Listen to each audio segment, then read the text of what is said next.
यह कहानी है एक हकीम साहब की। हकीम साहब का पूरा जीवन जरूरतमंदों की सहायता के लिए समर्पित था।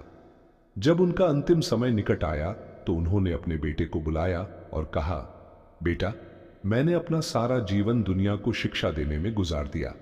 अब अपने अंतिम समय में मैं तुम्हें कुछ जरूरी बातें बताना चाहता हूं। तुम एक कोयला और चंदन का एक टुकड़ा उठा लाओ। बेटे को पहले तो यह अटपटा लगा, लेकिन उसने सोचा कि जब पिता का आदेश है तो यह सब लाना ही होगा। उसने रसोई घर से कोयले का एक टुकड़ा उठाया। संयोग से घर में चंदन की एक छोटी लकड़ी भी मिल गई। वह दोनों लेकर अपने पिता के पास गया। हकीम साहब बोले, अब इन दोनों चीजों को नीचे फेंक दो।